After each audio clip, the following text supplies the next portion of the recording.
Take the space, will you? Oh, sure. Take it.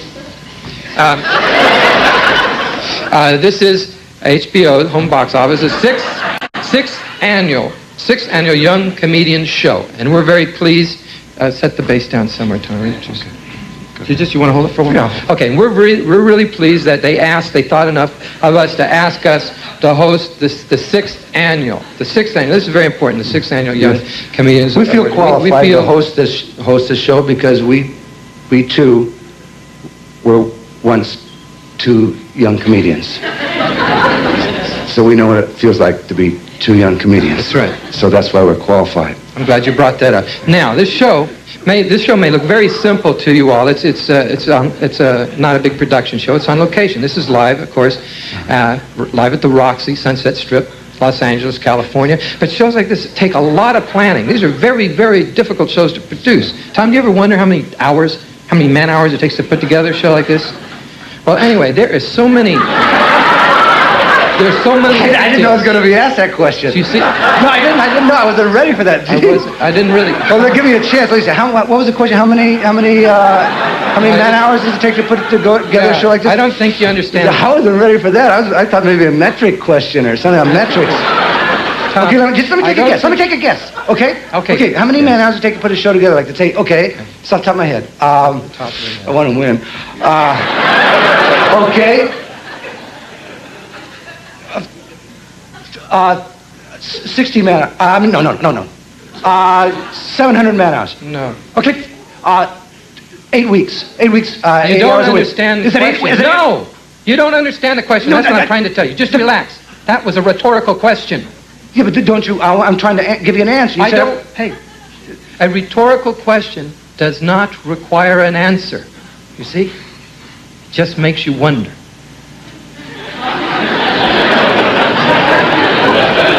Okay, tonight's show is going to have a number of young comedians, young funny people on it. Tonight's show will have some young funny people as opposed to older funny people. And we decided to ask these young people to write their own introductions for us to read. Now, we're not that familiar with their work. We're busy doing things. And we want to make sure that the introductions were right for these. Right. Because they're very talented comedians. We're going to laugh a lot tonight, and we want to make sure that their introductions were the way that they would want them to be introduced. That's right, Tommy. Like we were introduced, here's two young schmucks. Yeah. So we didn't want to make that mistake. Well, at least they were half right. Yeah. Okay. Wait a minute, that doesn't sound right. I'm the younger brother. Anyway, this young comedian wrote this introduction to me. He wrote, and I'm quoting, says, Dear Dick, Dear Dickie, will you please inform the audience that I am the bright young comedian you and your brother met in New York City in 1978. I don't remember meeting any bright young comedians in 1962, I met a real bright young comedian. Well, that doesn't matter. I don't recall. No, I recall this. I recall this bright young comedian. He says, to continue, you guys said if you still had your TV show, you would have used me. But no. You went and blew the whole thing and got your ass thrown off the air, leaving me to slog along alone in the treacherous world of stand-up comedy. I remember it. Now you remember? I want you to tell them you asked me on the show tonight so you could apologize in front of the whole nation. Yeah, did you really want to do it? Sure. Do you feel like you should? Sure. Ladies and gentlemen. How I say this? It gives me great pleasure. Okay. Ladies and gentlemen, it gives me great pleasure in apologizing for this next performance. Will you please welcome Jerry Seinfeld? Upright. Jerry Seinfeld.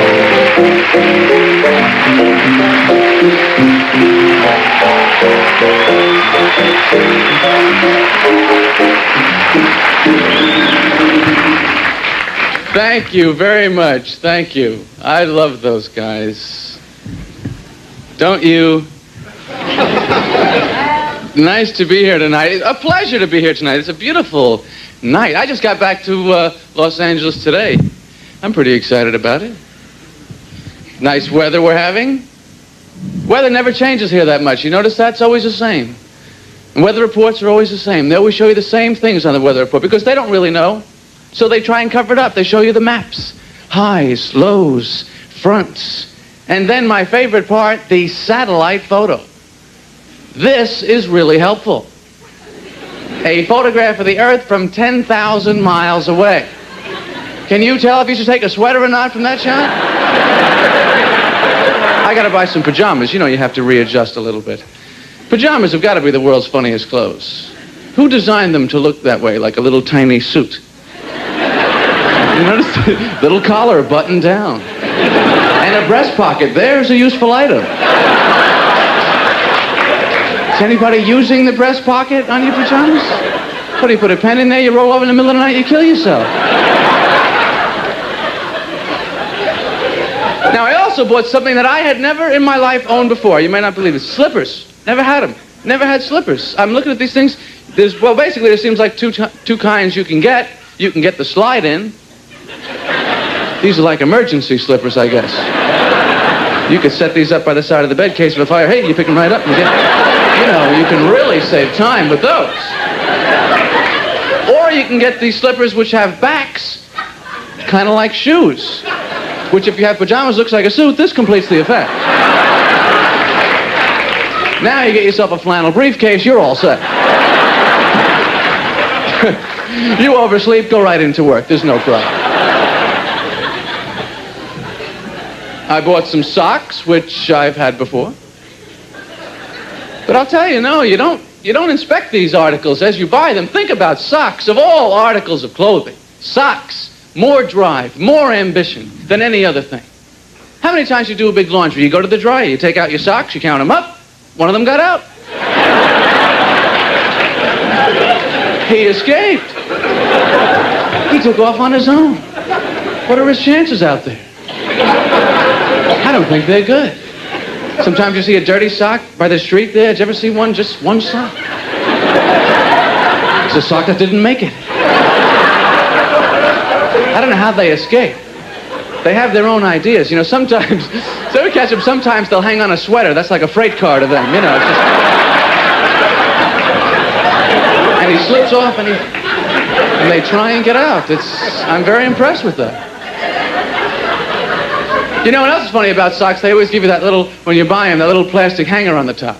I love that. They always give that to you like you've got some use for it. Just go in the pajama pocket? Where does that go?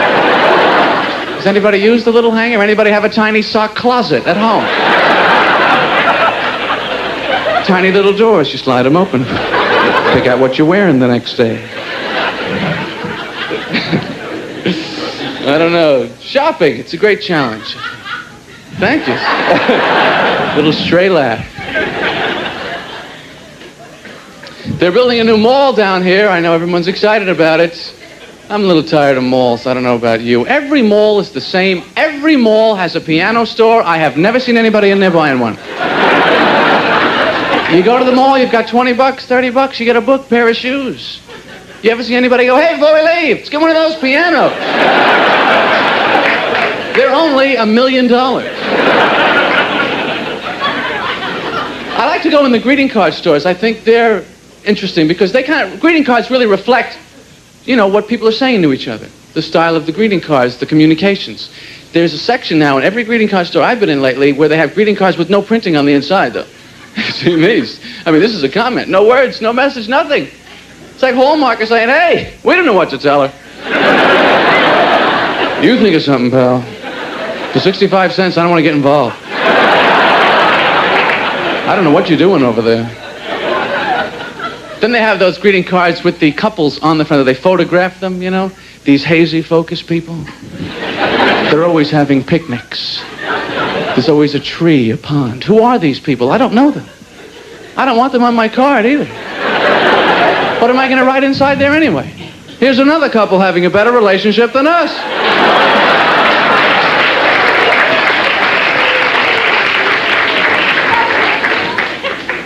So I went to the post office to get some stamps for the card. This all fits together. I was at the post office today. That's a true thing. And I'm waiting online now. What is the thing in the post office with the wanted posters on the walls? You're standing there, you're going to mail a package, they're showing you killers, murderers, thieves. What do they want us to do about it at the post office? Write the guy? Do people rip these off the wall, go up to the counter? Yeah, give me a book of stamps and a search warrant. I'm going after this guy. I've had it up to here with his activities. I'll tell you my main question about these wanted posters on the wall. Why didn't they hold on to this guy when they're taking his picture?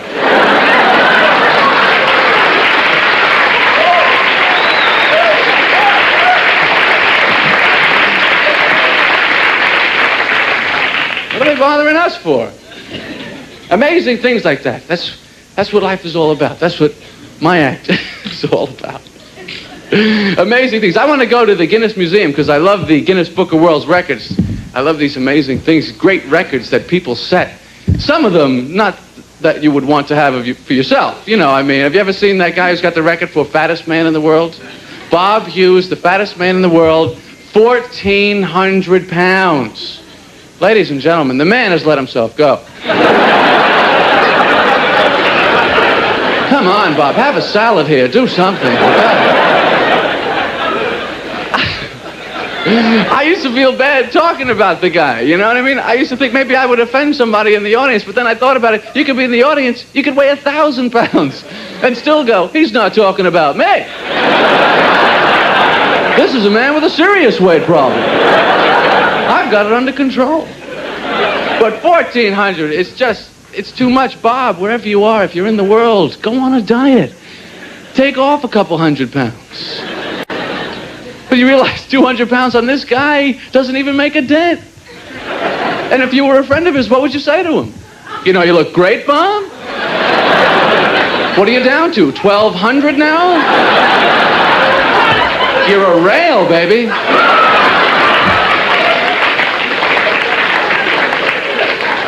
And what would he possibly say back to you? But you know, I feel terrific. Thank you very much. Good night.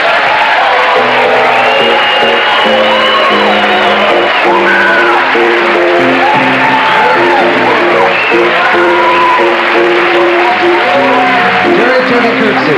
Jerry Seinfeld. Jerry Seinfeld. Right.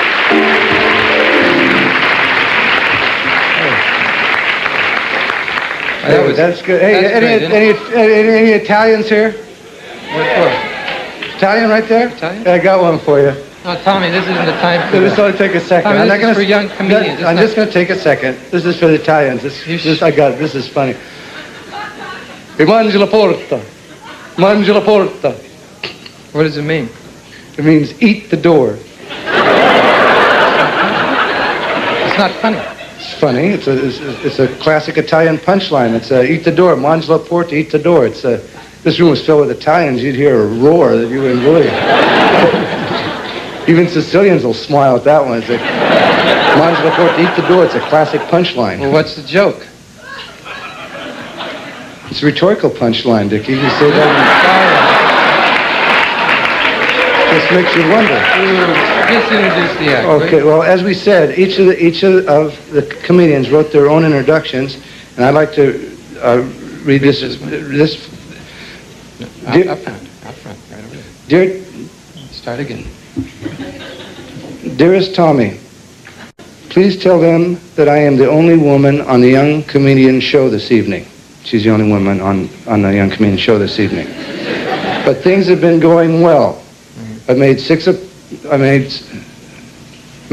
appearances on The Tonight Show with Johnny Carson. What'd you say? No, what does that say? I thought it said six. It says sex appearances on the Johnny. Sex. No, read it. Read it again. I've made sex appearances on The Tonight Show with Johnny Carson. Read it. It says I made 6 appearances. Yeah, that's right. I made 6 appearances on The Tonight Show with Johnny Carson. I was born in England but moved to Australia as a child and grew up down under. When I finished school, I came to America and started performing. P.S. I didn't have to sleep with the producer to get the show, but I sure enjoyed you, Tom. I don't believe that. Why don't you just introduce the lady? What are you talking? Ladies and gentlemen, a very funny lady, Maureen Murphy. Let's hear it. Maureen Murphy.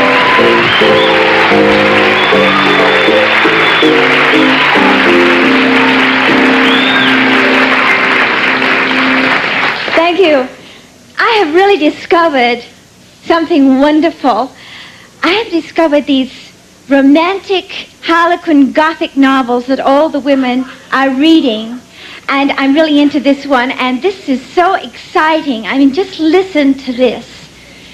His pulsating lips met her throbbing shoulders as his gyrating fingers pressed against her pounding thighs.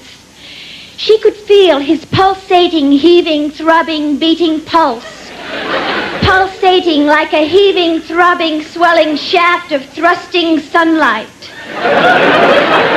Have you read this? Then as he put on his throbbing trousers and adjusted his pounding suspenders, he heavingly said, "I still respect you, Lady Diana." I really like Princess Diana, but I was raised in Australia, and I tried to explain to my mother that I wanted to be an actress. I said, "Mother, I want to learn to cry real tears. I want to be able to show great emotion for someone I don't really care for." She said, "Become a housewife." My mother, she always wanted me to be married all in white and all virginal. But I don't think a woman should be a virgin when she gets married. I think she should have at least one other disappointing experience. Of course, there's a lot of unhappy marriages in Hollywood. Like this one woman friend of mine told me she hated her husband so much that when he died, she had him cremated, blended with marijuana, and smoked him. She said, "That's the best he's made me feel in years."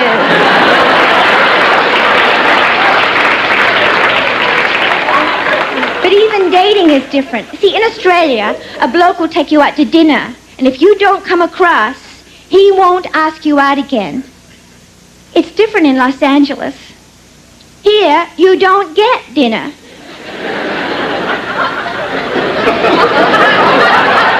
They want to take you right back to their apartment and not even buy you a cup of tea. In Australia, making love is something rich and beautiful. It's worth a cup of tea. Only one man called me up and said, "Would you like to have dinner before I take you back to my apartment?" I said, "That would be lovely." He said, "I'll pick you up about 9. You should have finished eating by then."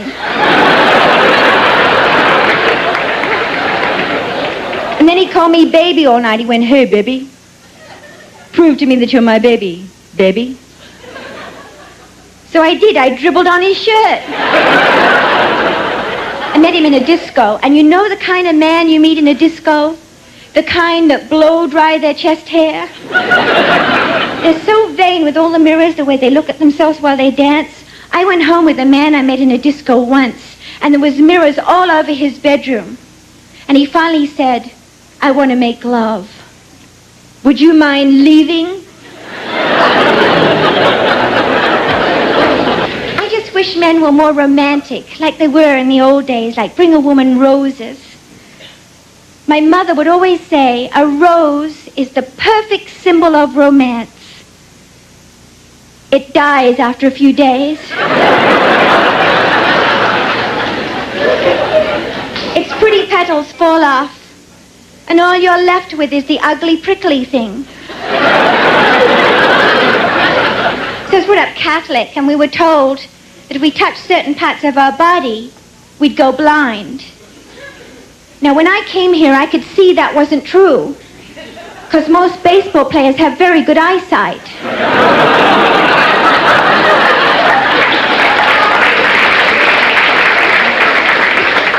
It's the umpires that are blind. But I wasn't told anything growing up. I used to think birth control was giving birth slowly. And that mini pads were very small apartments.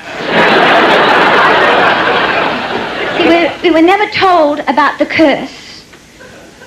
The curse was slang for time of the month. And when I first got it, I saw the mummy's curse on television. I thought the poor thing has it so bad it's Spanish from head to toe.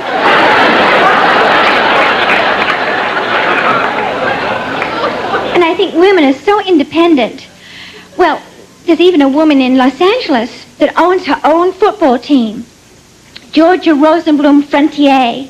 What a career for a woman. She can go out in the field, watch them all bend over in the line of scrimmage and say, just think, I own every tight end on that field. And do you know they're going to have an all-woman football team next season? No tight ends, all wide receivers.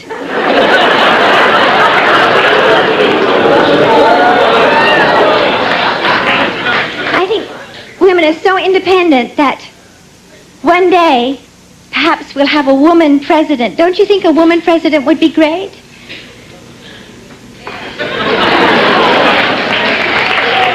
Well, she would save the country money because she would only make half of what a man president makes.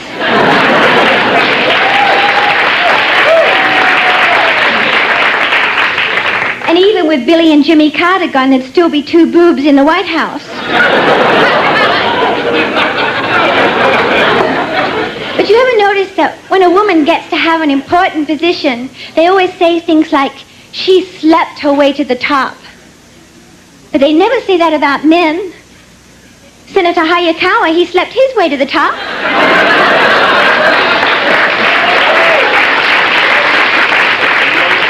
You ever notice that politicians sometimes use lines on the country that men use on women? Like, trust me, go all the way with me and everything will be all right? And you believe them, and 9 months later the country's in trouble? I think they should elect politicians every year, just like the Academy Awards. And I think Jane Fonda could be in charge. Nominees for Best Politician are Jerry Brown, One Flew Over the Cuckoo's Nest. Jerry Ford, Which Way Is Up. Senator Hayakawa for Coma. Alexander Haig, Raging Bull. James Watt, To Kill a Mockingbird. Teddy Kennedy, The Goodbye Girl.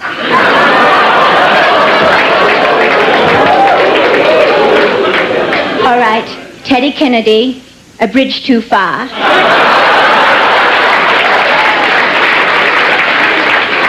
And Ronald Reagan, Heaven Can Wait.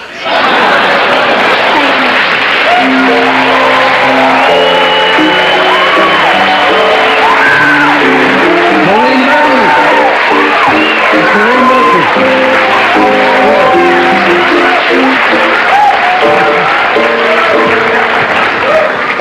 Boy, Musical interlude. I am a weary and lonesome traveler. I am a weary and lonesome traveler. I am a weary and lonesome traveler. I've been traveling on.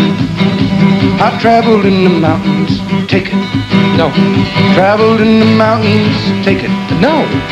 Traveled in the mountains. Take it. I can't. Why?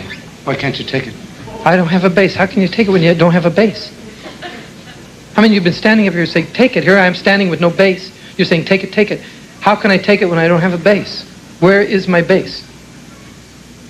I don't see my bass. What bass? My bass. Where's my bass? Oh, that bass. Yeah, where's that bass? It's in my dressing room. Your bass is in my dressing room. What's it doing in your dressing room? Basically? Oh, that's cute. That's really cute. Basically, where's my bass? Basically. Yeah, why is it in your dressing room? I borrowed your bass. You what? I borrowed it. You didn't borrow it. Yes, I did. You took it. I borrowed it. You took it. I borrowed it. You took it. I borrowed it. I borrowed it. No, my brother didn't borrow bass. He took it. I didn't took it. You I borrowed took it. my bass. I didn't took You your know why bass. he took I my borrowed bass? your bass. To borrow something, you ask permission first. The reason you took it is you don't know the rules. My brother does not know the rules. And we all know, being people out there, working in society, working together, we know there's certain rules in life we have to live by. If we don't live by these rules, we don't function together. And you don't know the rules, and you took it. I borrowed Now, it. I will go get the bass. Introduce the act.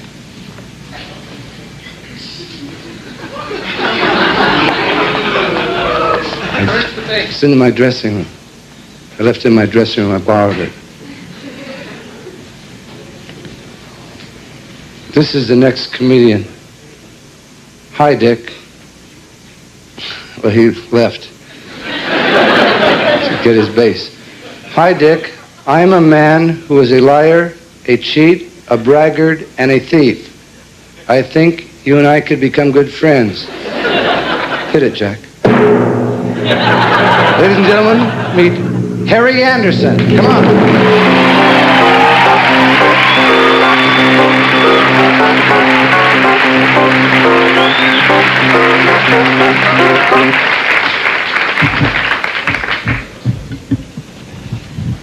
Good-looking crowd, yeah.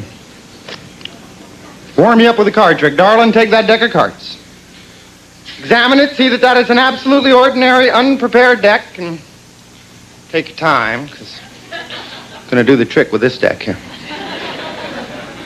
You shuffle the cards. Huh? Is there a language problem? Souffle lays carts. Shuffalo yos cardos. Y'all.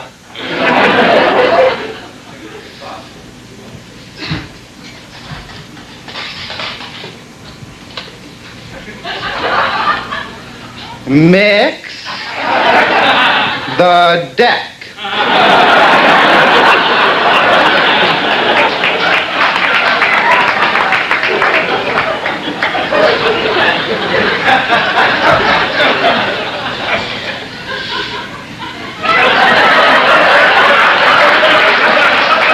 Shuffle the goddamn card. Huh? Is this on? Working? Oh, never mind. You shuffle the cards. You can get a job. Huh? You shuffle them up, fan them out, and mentally select one card. You gotta look at the faces. See, they're all the same on the back, but they're different. How about this section? Join hands. We'll try to contact the living, okay? Fan them out. Mentally select one card. You got one? Close up the deck. Give me the deck. Good. You mentally selected a card. Would you agree it is impossible for me to find your card? Yes? Yes? And the hell with that. You can't do it. You can't do it. Hell. Ain't here to waste your time. This is dramatic. I will take any man or woman from the audience. I will take this regulation railroad spike. I will take any man or any woman. I will place them into a mild trance. I will take the spike. I will jam it through their skull. And yet they will feel practically no pain. Very little pain. Is there a volunteer for this? Huh? You ain't into the geek stuff? Is that what kind of tricks you like? Rabbits? Okay. I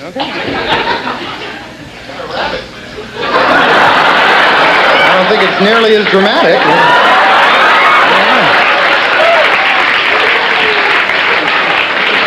Oh, come on, it was dead already. Come on. Little Nadia Comaneci, there you go. 9.4. You like bird tricks? You like bird tricks? Flies! Here's a classic of magic, the rabbit in hat trick.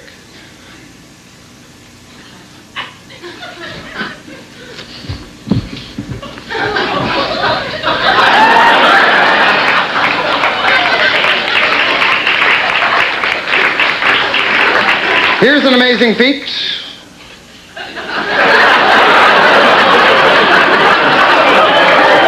Actually, it's his good luck charm.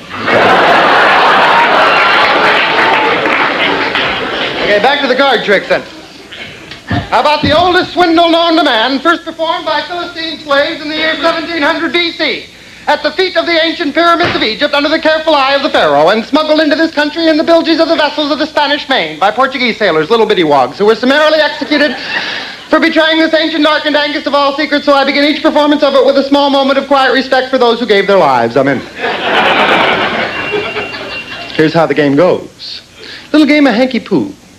2 for me and 1 for you. The idea is that you keep one eye on this red queen as I mix her with 2 black aces. It's a cultural event. Pay attention. Here we go. I wrote that part. Here we go. Hey, diddle diddle, it's the one in the middle. Which one? You. Which one is it now?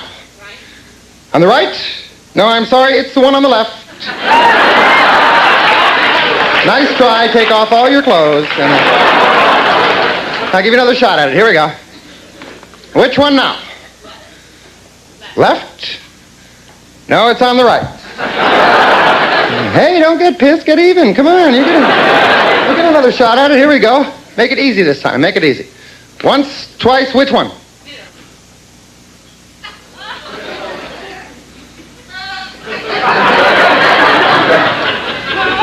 No one ever guessed the middle.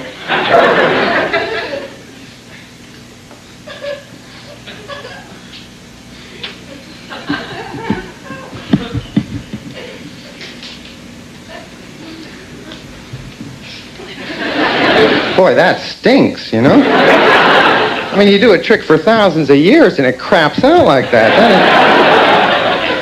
Wait a minute, I got it. Try the 2-card Monty, okay? See how you do here. Left, right, which one? Right, no, it's on the left. Okay, cooking with gas again. Unbeatable as ever. Here we go. Left, right, I'll be honest this time. I'll be honest. Which one?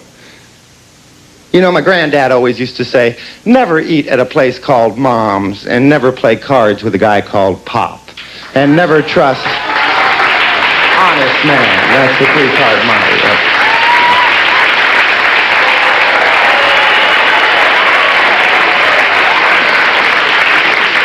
You like my suit?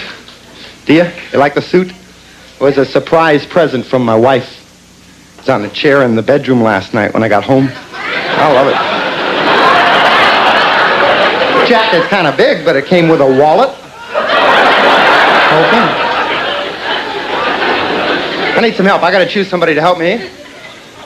I'll take this ping pong ball so that there's no possibility of my using a friend or a confederate here. I will throw it over my head into the audience with blinding force. Somebody get it? Whoever's got it, hold it up. Okay, give him a big hand. Get him up here. Come on. Work your way around. Okay, good. Hi. Nice outfit. Jeez. What's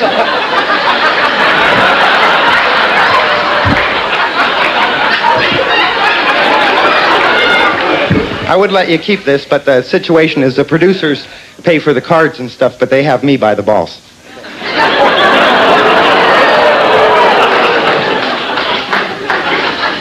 Hi, what's your name? Tim Ryder. Tim, I'm Harry, but then aren't we all, really, in a larger sense?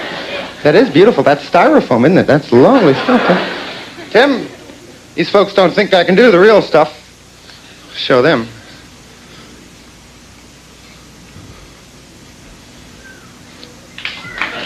Tim, take a card, any card. Hold on to it.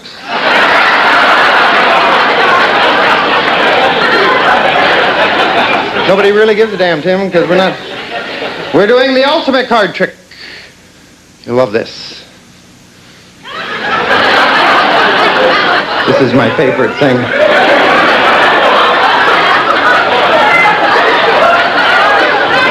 If I can find it.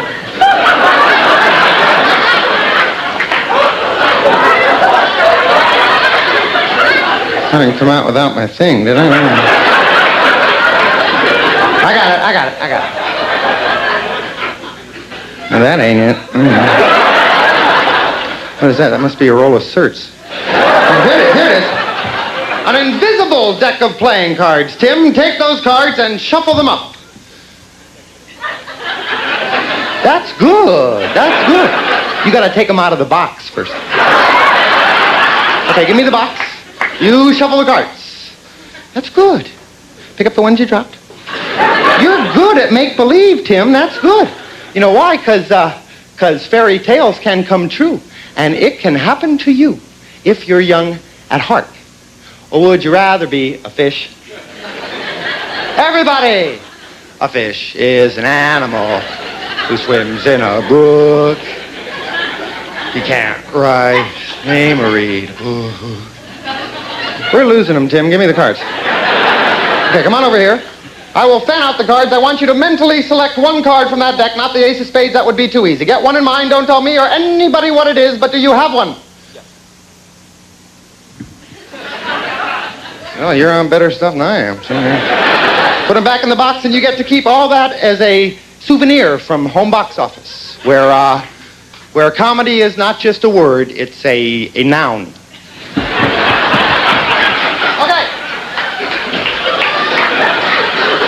We have reached the momentous climactium. Before my birth, I made a prediction and sealed it in this envelope. Tim, if that is your real name, chose a card from an invisible deck. We used an invisible deck so there would be no possibility of sleight of hand or such chicanery. Tim, what was the card you mentally selected? Two of hearts. Two of hearts.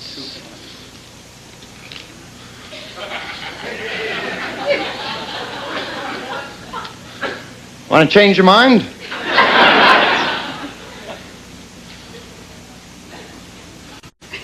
Fish is an animal.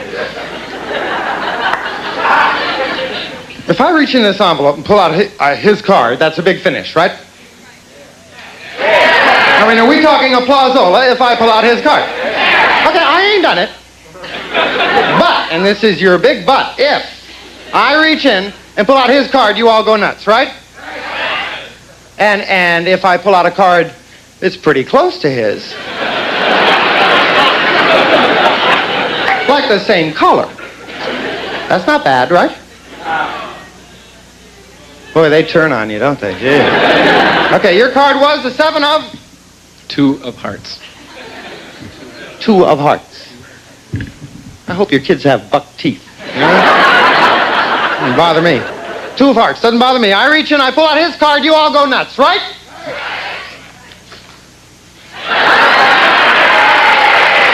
Just kidding! Just kidding! Look at that! Look at that! Look at that! You were great! Get the hell out of here! Give them a big hand! Y'all been great. You've been real easy. Good night. Thank you very much.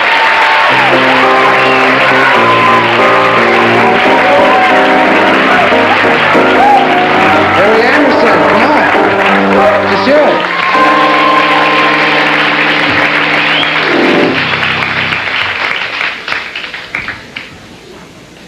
Everybody okay? It's going good. I'm the third best time I've ever had. I'm not even done. We got a whole bunch of people left. I'd just like to do something. I started comedy because I had to. And I started as a folk singer, and I did a thing a couple of days ago with the Kingston Trio. Some of you remember the Kingston Trio, and I did a little thing the Kingston Trio did. Hang down your head, Tom Dooley. Hang down your head and cry. Hang down your head, Tom Dooley. Boy, you're hung. Doesn't matter to me. I'm a weary and a lonesome traveler. I'm a weary and a lonesome traveler. I'm a weary and a lonesome traveler. I've been a traveling on. Tom. Yes. I can't find my bass. I've looked all over the place. I cannot find my bass. It's in my dressing room. Well, how should I know that? Your dressing room is locked. I told you it was my dressing room. It's locked. I forgot to unlock it. You see what you did? What I did? You think you know everything. You just go around and take things just because you think it's all right. I borrowed your bass. You have no respect for property, other people's property. See, that's what happens when rules break down. Anarchy, right? I just said when I left, there's certain rules. Now, some people don't agree with that. Free spirits and all that kind of stuff. But I'll tell you what, there's certain rules you have to live your life by. If you borrow something, you return it. If you open it, you close it. If you unlock it, you lock it. If you turn it on, you turn it off. If you break it, you fix it. If you can't fix it, you find someone who can. And if it doesn't concern you, you don't mess with it. you get the picture? Okay, I'm sorry I took your base. I know the rules. All right. I'll get someone to fix it.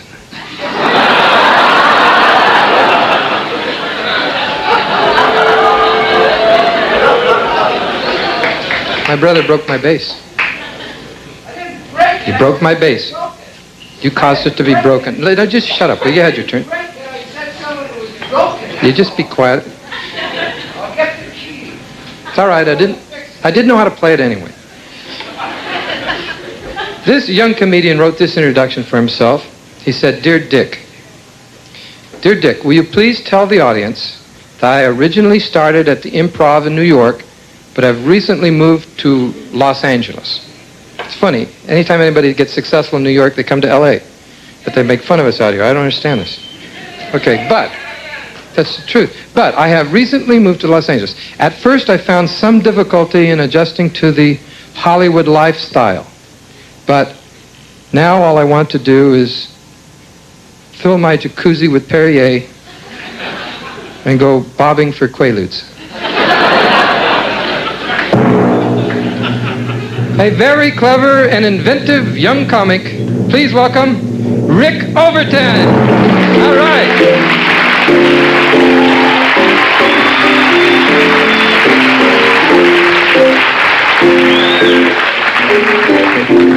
How was your Halloween? Good?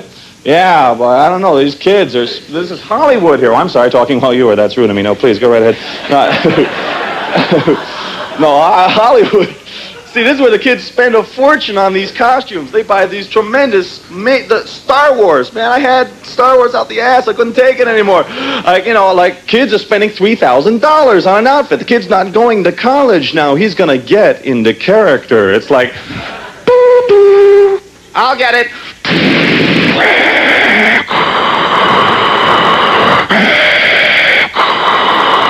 Where's the candy? I don't know. You're lying. Give him the candy! Give him the candy!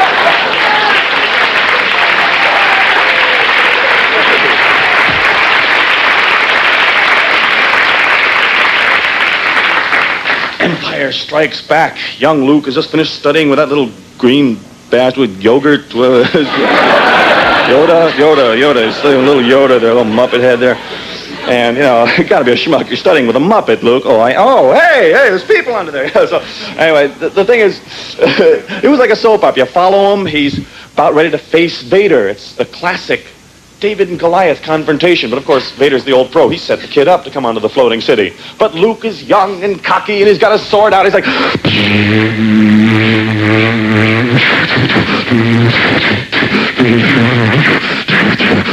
And Vader's cool. He's like...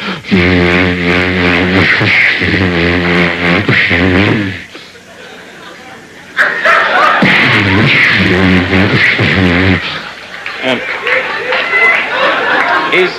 he's talking to Luke through the whole confrontation. He's conversing with him. It's like, You have learned much, young Luke, but you are not a Jedi yet. I've still got a few surprises up my sleeve. And then that's all he had up his sleeve. Now he's got to find a girlfriend. So anyway, he's walking out on the railing there trying to get away from Vader.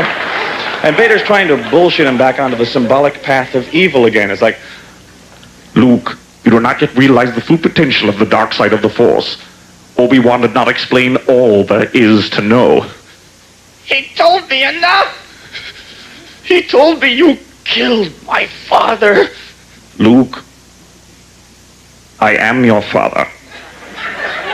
Actually, I'm your stepfather. It's a whole involved thing. I'll explain it when you're older. It's like, Ben, why didn't you tell me? Luke, I'm your mother. What? I'm your brother, yes. Yes. So now Luke needs analysis, Well, we all do, really, change our attitudes and stuff. This is it's another comedian with a tie. But, it's like traveling out of town. In New York, this is really standard. I lived in the East Village. And this is standard working man clothing in the East Village. That's all. Punch in, punch out, 9 to 5, Miller time, working man. In Dallas, Texas, This outfit spells out to them, faggot.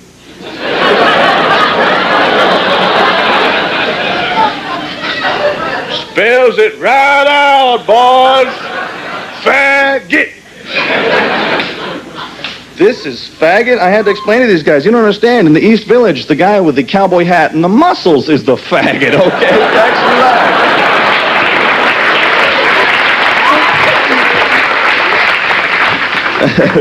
And you're a deluxe faggot if you can't ride the mechanical bull. I can't believe my ears, boy. Mr. Tough, New Yorker's scared to ride the little mechanical bull. What's the matter, Tough guy? Scared for what? To ride the mechanical bull? Come on, I'll give you the quarter. Come on, he won't do it. He's scared, boys. Okay, I'll tell you what. I'll ride the mechanical bull. You ride the fucking A train. Okay, we'll see who comes home with a better story, all right?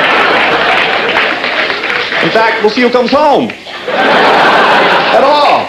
What's the matter, little cowboy? Get his face shoved on the third rail? Oh, poor Tex, poor baby. The theory is a shark is only tough when he's in the water. You leave him out on 9th Avenue, he's a dead piece of shit out there. So that's the theory. Local tough. I go through it all the time. That's my job. I travel on the road. That's my gig. And I was just in Detroit. It's Motown. Yeah, you have to do Motown comedy there. It's a union regulation. After every joke, I got to have 3 black guys behind me like... He said a joke. You better let... It was like, I had roadies, choreography for jokes. It wasn't worth it.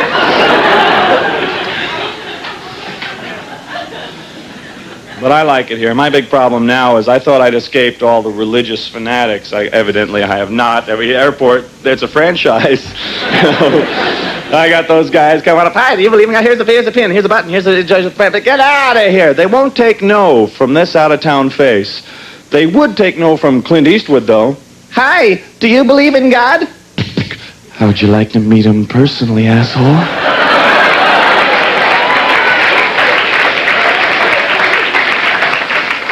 Hare Krishna this, punk. That's what I keep the brownie. Don't kill me.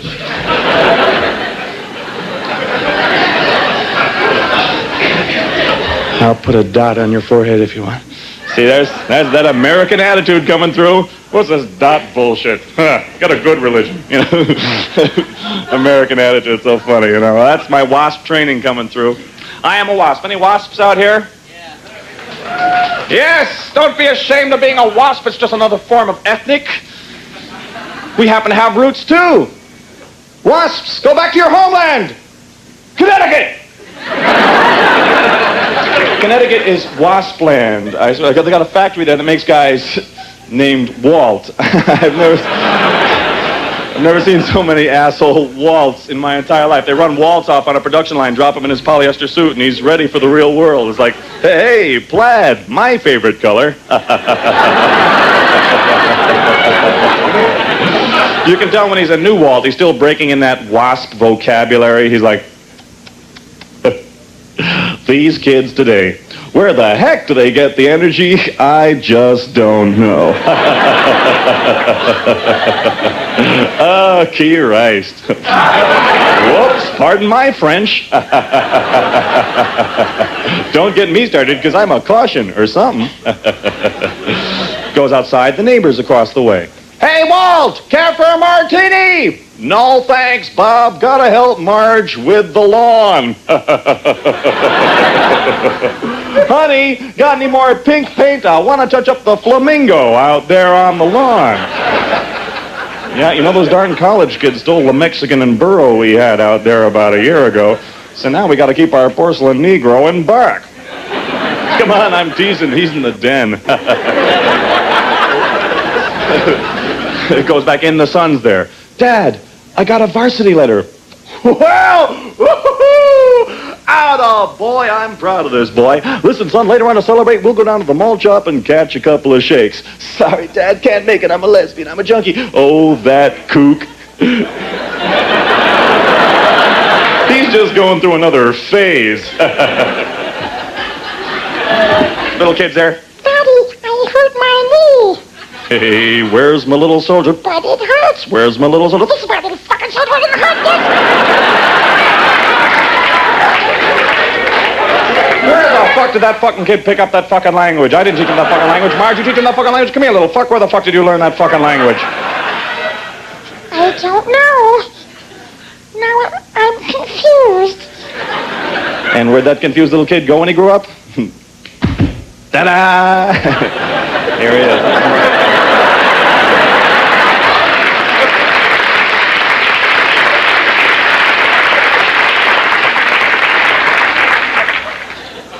Oh, boy. Sweating up my clothes. It's the first time I've had anything designer on in a long time, you know. I'm not into designer clothing as a rule. You know, Brooke Shields, 14 years old, doing all this shit. I feel like I go to jail just watching her on TV, you know. Come on with us, asshole. I didn't know she was 14. I'm just watching TV. She's there. She's like, if my ass could talk, it would say, let me out of here! So, you think those jeans are blue.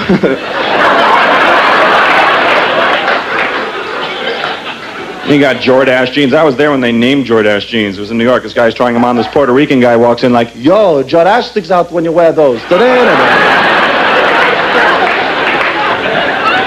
Spandex jeans are the tightest jeans on earth. Some girls are meant to wear these jeans. I've seen some other girls that, well, frankly, put the stress test on those stitches, though, you know. She's been put in there hydraulically or something. She's like, you know, it's a gas station. She's at the disco. She wants to dance. This girl can't even walk. She comes in, it's like, they're gonna blow! Everyone, nothing but designer purse stuck to the ceiling. She's gone. She's history. It's not so bad. It's when that same girl wears corduroys. Then you have a fire hazard from the thigh friction. She's walking down the street like... There's an Indian behind her with a stick. We make fire for camp now. Thank you. Rick Overton. Rick Overton.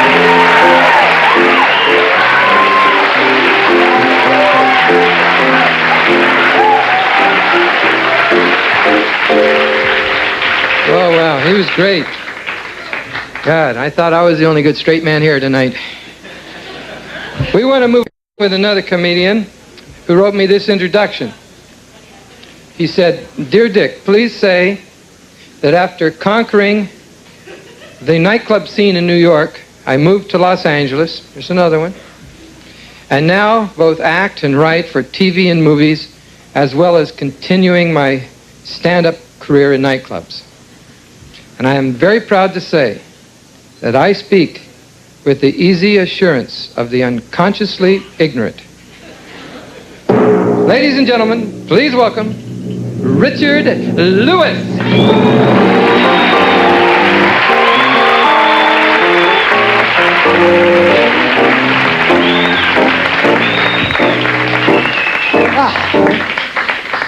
Thank you. Boy, this is it's an exciting night for me. It's you're a hot crowd. I'm hot. I'm just hot, period. And this is a frightening profession. I was a schmuck. I could have been a caterer. I realize now. Nah, I don't want to be negative. It's too hot. It's too nice up here. Look, I gotta tell you something. My mother lives in Jersey. How did she get the Roxy backstage number? It's really unbelievable. I just thought. Anyway, L.A. A lot of couples here tonight. I'm just. I am not taking it for granted anymore. I broke up with someone. Damn, I had a terrific relationship. I couldn't make the commitment, and it's a bitch when you get divorced or you break up. You go out with new people. You keep thinking of your ex. It's on your brain like a skull cap. You can't get rid of it, you know. And I had a great date last week. I picked the woman up, and she says, "Well, let's go out for dinner." And I said, "Sharon always ate too." I was just really,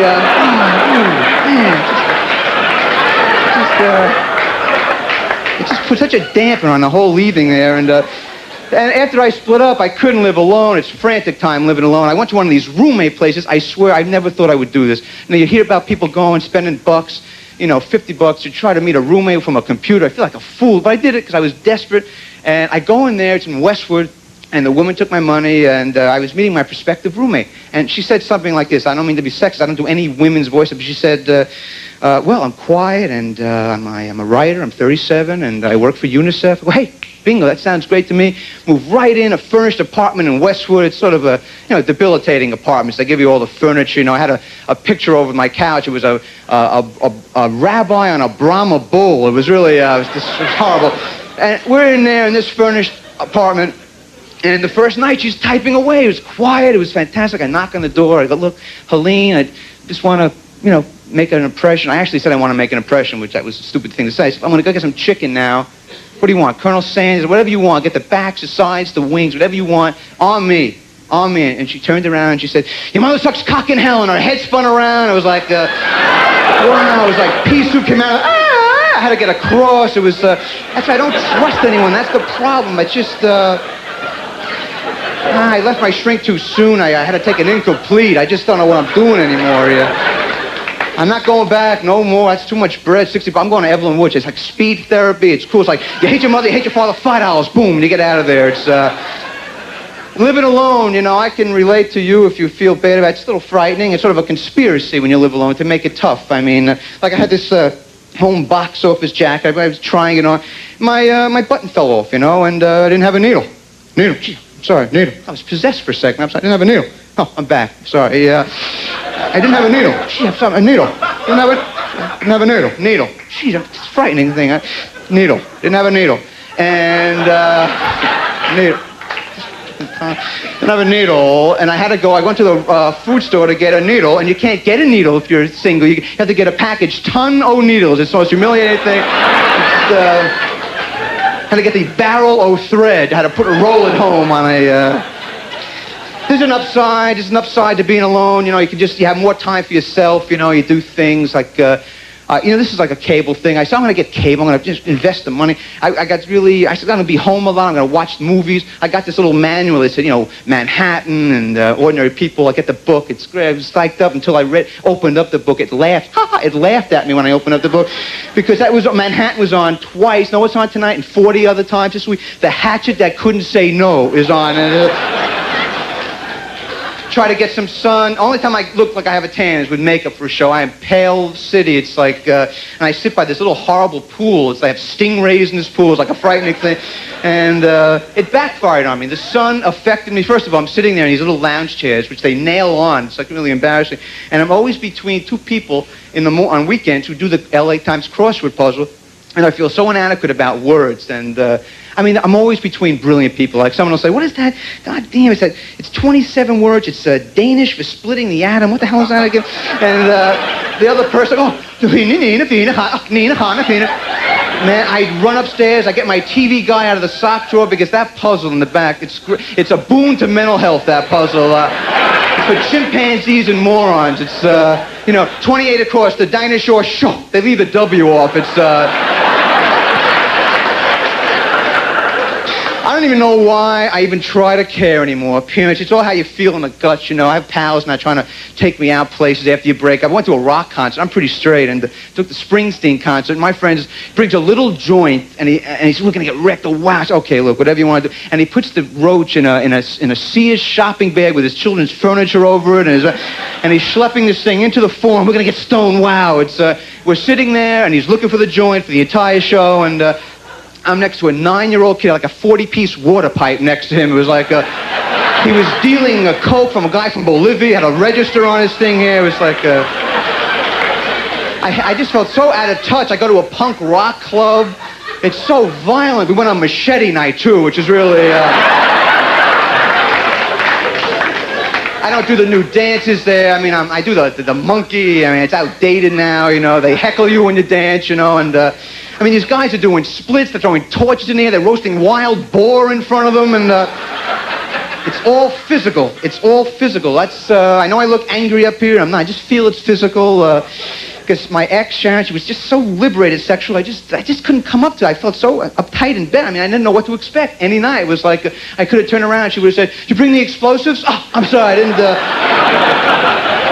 I tried to catch up. I played a little catch-up ball. I went to the bookstores. I got all the Joyous Sex books. Forget about it. It's like you feel like a Momo if you don't do more than position. I mean, come on. Position 1 and 2 is like you can't do that anymore. Position 3005, you're in bed. Your wife's holding a wok, you know. And are we having intercourse now? Are you in the house now? Are we gonna have a child like this? It's just I don't get it. You know, it's plus I can't express myself. I really envy men and women who can express themselves while you're making love. I mean, to be able to, I mean, Barry White to me is the best.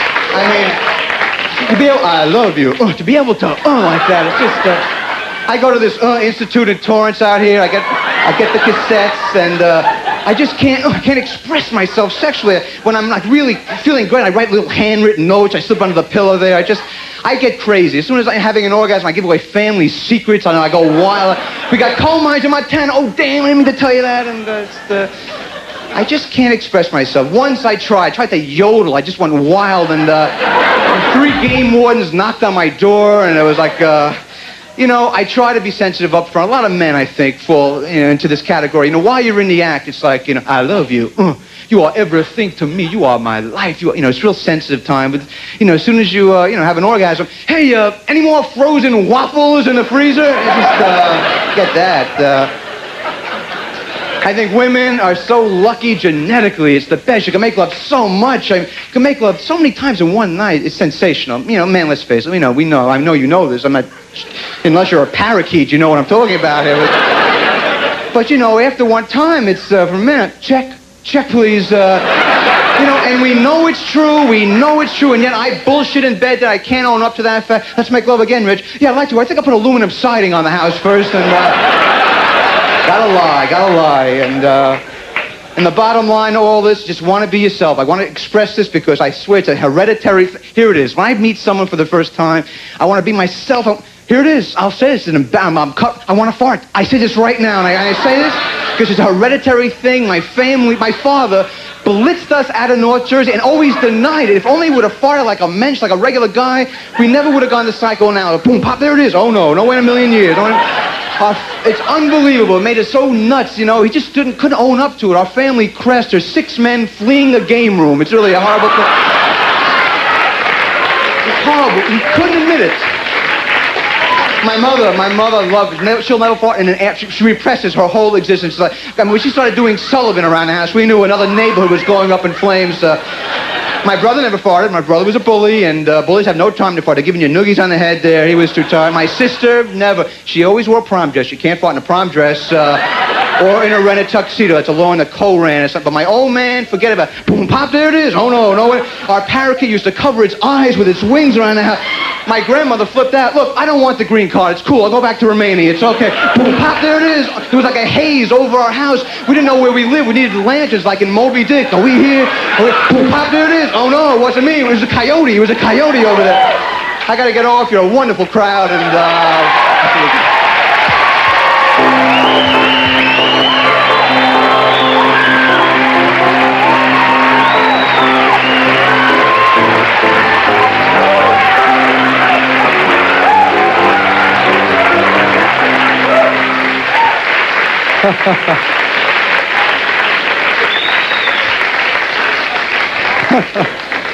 well, I'll tell you something. At 8 o'clock, Richard Lewis was upstairs pacing. I said, hey, there's another hour and a half to go. He says, this way I work. I pace. And I would walk upstairs, and he was going crazy. But that was terrifically spontaneous, and it shows a very...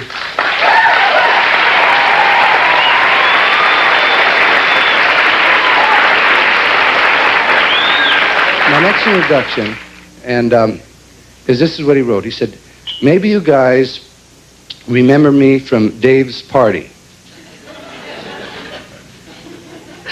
But probably not, since you had to be there.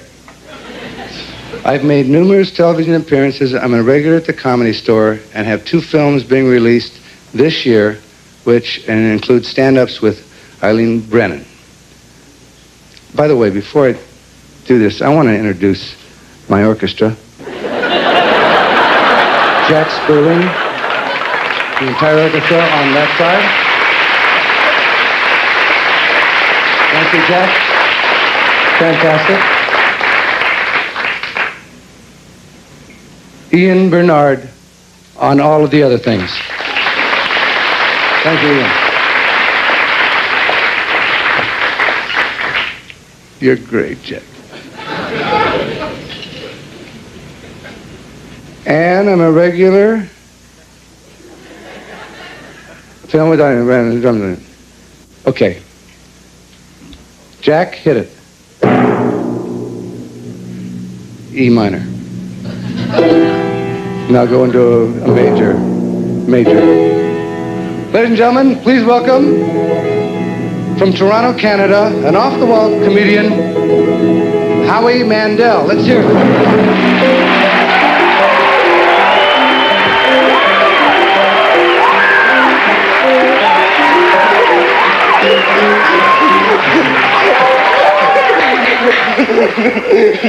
What?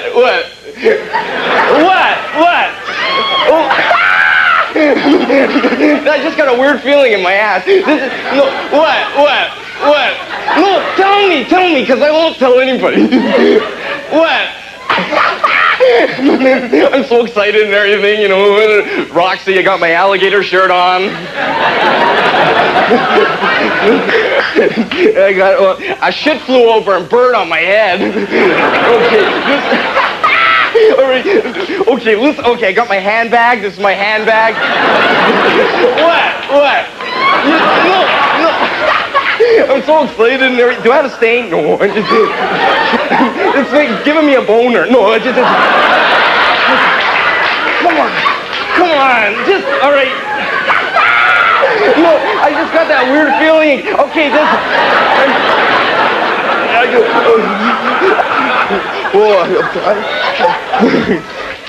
I broke. Oh, anyways, what? Come on. Unlike many of the other comedians on the show tonight. What? Unlike many other comedians on the show, I'm not a stand-up.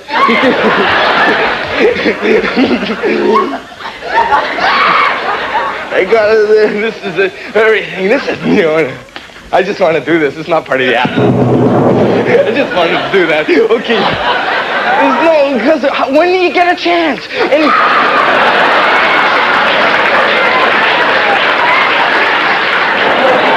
Play something really upbeat. Come on, do it.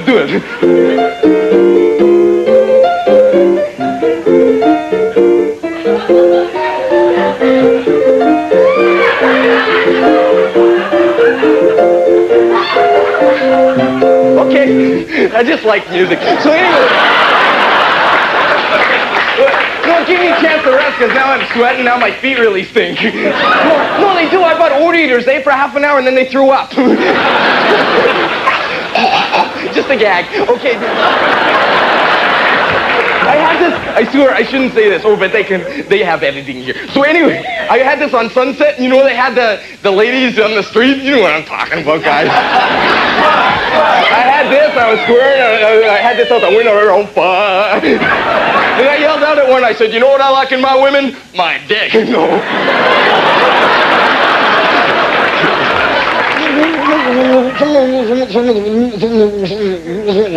That was an inside joke.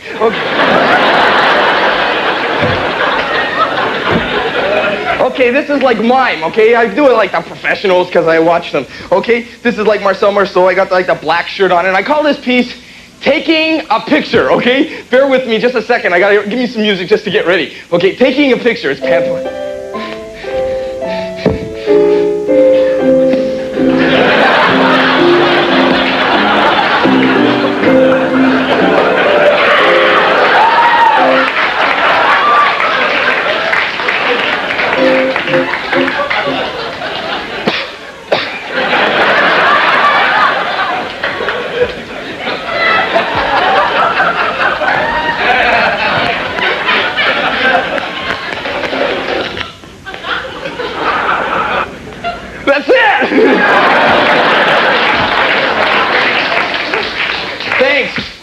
Oh. Am I still white? Am I still white? Yeah, then how come I'm walking like this?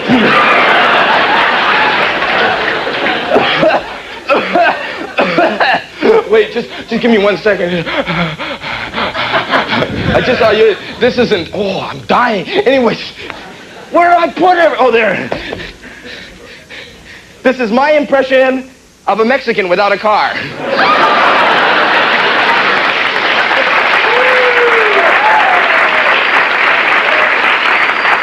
You guys have seen magicians, right? You guys have seen magicians, right?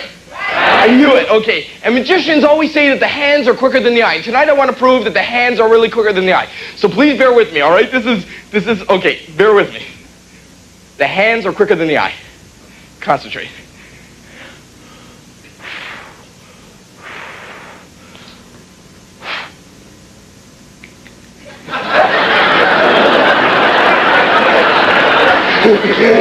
No, don't clap. I'll be back there later. I'll tell you how I did it. It was easy. I'll just tell you this, and then I'm going to go, okay? This is true, all right? I was going to a costume party last week. I'm going to a costume party. This is true. So I'm looking for a costume. So I put on this old dress, right? Listen to this, okay? And then I took what? No, okay, and I took this wig, and I put this wig on my head, and I had this old dress, and I took some makeup, and I smeared it on my face, and I took some fake eyelashes and banged them on my forehead, and I took some more makeup and smeared it all over my face, and then I went to the building next door, and I banged on the lady's door. She came to the door, and I went, Avon! And she spent $16. Take the good night.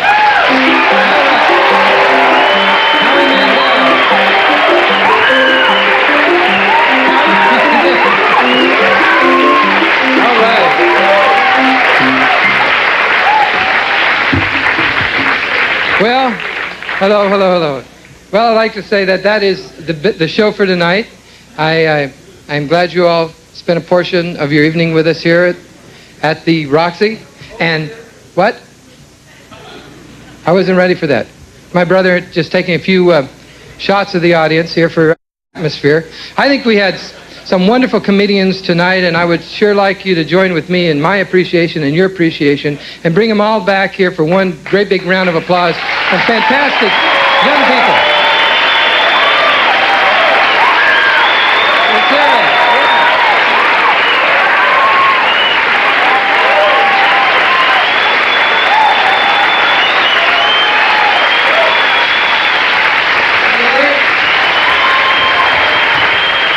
Some fun evening. Can I have you guys kind of stand on the stairs there? Not in a line, kind of like a... I'm just going to take one shot. You know, you never get any pictures here. Just all you guys, just kind of... So do you want the orchestra up there too? No, so yeah, the orchestra. Come on up. We want to take Jack, a class the shot. orchestra. Just take a second. Jack. I know you can't be over there. Get over here. A few pictures of you people. You laughed good all night because you had no choice. There you are. Boy, that was some wonderful comedy tonight. No two were alike. The only one who was alike was my brother. Okay, just one picture. I want to tell you guys, for Dickie and me, who came from folk music and came into comedy by accident, you really knocked us out. It was a very special evening. We thank you. It was really wonderful. I want a picture.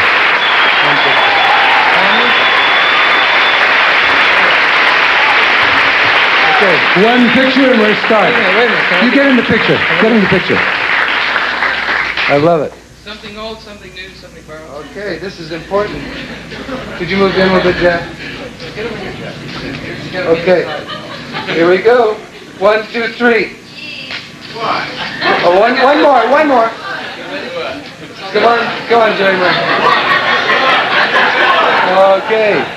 Hey, I appreciate that, man. It's more important than I know. When you take a picture, it's something that you can...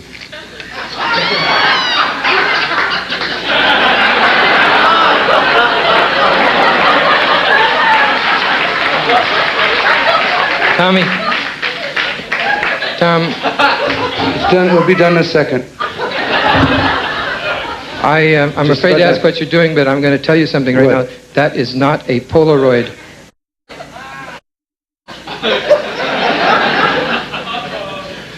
Well, that's a rhetorical picture. Doesn't require.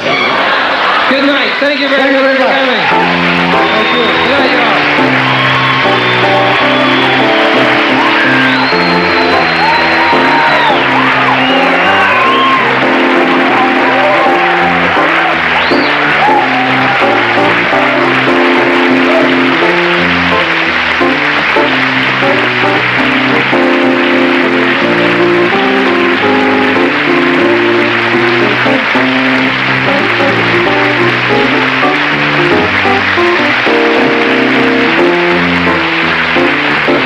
Tomorrow